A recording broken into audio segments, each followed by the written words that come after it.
Wilson Golf was at the top of the game in the 80s. They had the number one golf ball, number one irons, and endorsements from the most recognized golfers on the planet.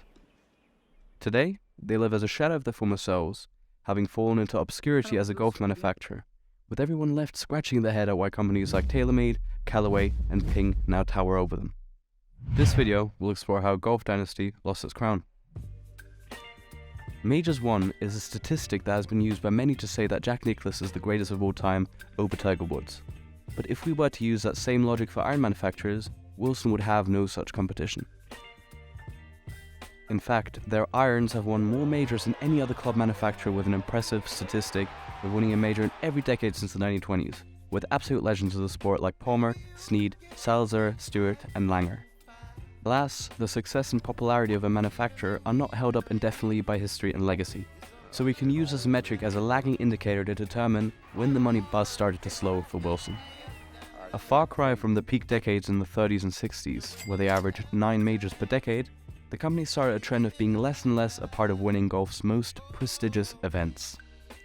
And that decline couldn't have basically gone any lower than the last 2 decades, where Patrick Harrington won all of the company's 3 majors in the 2000s, and Gary Woodland's win at the 2019 US Open was a lone win in the 2010s. That means that the company has had part in winning 4 majors out of 88 in this millennium so far. So, what happened? Firstly, their parent company Wilson Sporting Goods was acquired by a series of very different corporations, each having vastly different management philosophies, leading to a lack of strategy, which ultimately makes competing against competition very difficult.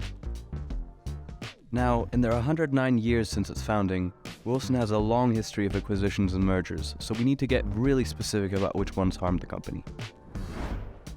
So, let's start from the beginning. It was founded as a company that processed animal guts to create products, like instrument strings, medical stitches, and eventually tennis racket strings. Once dominating those sectors, they gradually transitioned into meatpacking, sports, and pharmaceuticals through acquisitions of leather suppliers, chemical companies, and other sporting companies. In 1967, a smaller company called LTV blindsided Wilson with a takeover that gave them control of the entire company. It came as such a surprise that Wilson's president at the time knew about the takeover 2 weeks before it happened. LTV then proceeded to divide the company into 3 distinct corporations: Wilson & Company, Wilson Sporting Goods, and Wilson Pharmaceuticals and Chemical, where he proceeded to list them all on the stock exchange as separate entities. This gave LTV a great return on investment, as the remaining equity stake they owned after the IPO was worth far more than the initial takeover bid. Nevertheless, it was unclear whether this move gave the newly established Wilson Sporting Goods a more concise focus on the sporting world, or if it stripped them of the operational advantages a vertically integrated business had. Unfortunately for Wilson, they would not get to answer that question, as they spent the next decades having to put out other fires. It all started with a twist of fate, where PepsiCo, of all companies, ended up buying Wilson from LTV in 1970, after the company went into a liquidity crunch. This was a step that marked the start of the decline from which Wilson has not recovered from to this day. Now, one thing that is important to note is that Wilson Golf is only a small part of Wilson Sports, as in addition to golf, the commercial success of divisions for tennis, basketball, football, and baseball all contributed to the success and good brand image of the company as a whole. And PepsiCo knew that by acquiring Wilson, they could elevate their brand reputation by associating themselves with an American icon. Their first decision was to change Wilson's business model to fit PepsiCo's management philosophy. This included packaging golf clubs into box sets and selling them at a high-volume, low-margin price point. Despite being great for cash flow, it traded the current brand perception of providing premium players products to selling low-quality, beginner-friendly club sets in US department stores. This strategy continued for another 15 years until the company was sold to an investment group.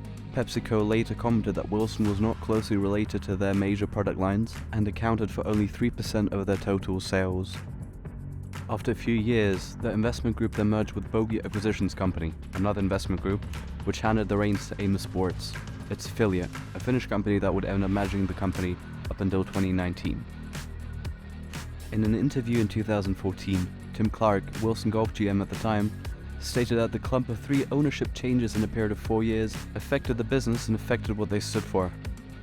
This may seem surprising, as the company still enjoyed success on tour during the PepsiCo era, with 10 major wins and tour usage and recognition being through the roof, though one could assume that was because of investments of the past. And that assumption may be proven right by Clark, who commented that, "We were the forging darlings back then. We couldn't make any money, but we were number one. The perception was we were great. The reality was, fiscally, we were a disaster." And that didn't get better as the years went on.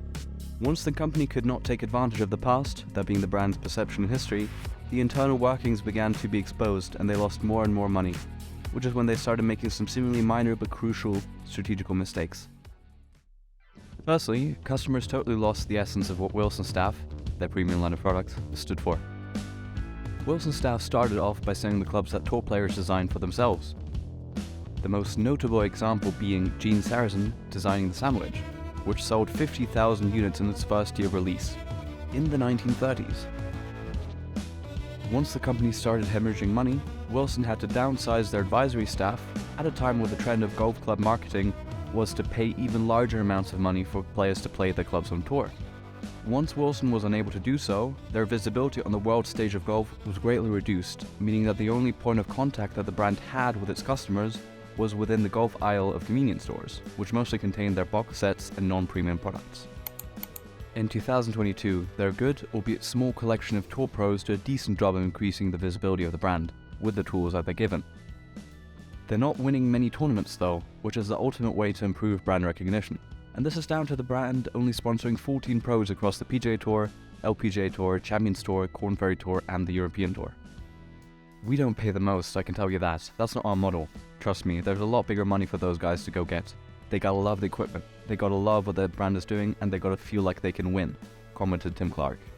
And to give credit to Wilson, it's a good sign when players are part of a brand they truly want to represent. It's a lot more authentic that those players that you know regurgitate the same old marketing spiel. Taylormade. Although with the money that they're receiving, you can't really blame them. However, despite this fact, I do believe that Wilson does not do a good enough job of marketing the players that they do have on staff, especially on the social media front. And this is surprising when you imagine that it's a lot cheaper to advertise on social media platforms than it is on the Golf Channel, which is the place where they have released the majority of their content. Tim Clark, now president of Global Golf at Wilson, states that most connections within consumers are on social media. You have a direct line to them, and they have a direct line to you. Furthermore, they could target a new and fresher consumer group through directed ads/marketing, which the company probably needs to do, but based on their follower counts and engagement, they do not do effectively. When the club professional, or even a decent amateur player, can become an influencer to those around them, one would ideally be able to market a brand of golf clubs using the world's top players. A good example of this would be on Alex Evans' channel, where he, as a friend and caddy for Paul Biff Waring, DP World Tour winner, does a great job promoting the brand through their videos. And apart from being genuinely good content, documenting tour experiences and golf challenges, both of them have subtly marketed the brand better on social media than Wilson's marketing department has done, at least for the European market. Now, marketing aside, even once they did get customers in the door, the company wasn't able to indicate to people the difference between its different product lines, mainly down to its name branding. A comment from professional club maker John Simpson put it as follows: "One of the things that Wilson did that confused the client was its use of staff and pro staff branding. In tennis, pro staff is a premium brand, but in golf, it represents their value brand. And since over 40% of tennis players are also golfers, Wilson's loyal clients got the shaft if they didn't know better." Additionally, they alienated pro shops by having a sales agreement with Walmart that allowed them to undercut them in pricing. This meant that pro shops had razor-thin margins and hence were not motivated to promote the products, further reducing the visibility of the brand to having convenience store appeal. The following quote by Lou Smith encapsulates a big problem with this approach. "For me, I only started golfing in 2007, so I am not too familiar with their past. I just think when you walk into a Walmart and see the Wilson name on the golf clubs there, it makes it very difficult for me to take them seriously as a brand, no matter what anybody else says. Nowadays, the products that they sell are significantly better than in the past, and some are even ones that you could put in the bag, like the Wilson 888 putter or their forged iron series. However, they are still not able to compete with companies like Taylormade, Titleist, and Callaway, and the question is if they will ever be able to.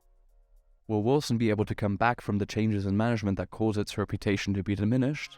Or will the convenience store appeal brand stick? Wilson was sold to Anta Sports, a Chinese sports equipment company that also owns FILA, which has seemingly turned from a tennis company to a fashion brand targeting Chinese high-end consumers, as they've put on their website. So, what do you think? Will Anta turn Wilson to streetwear fashion, or will the company make any significant changes to the brand? Time will tell, but we can always philosophize. Write in the comments below.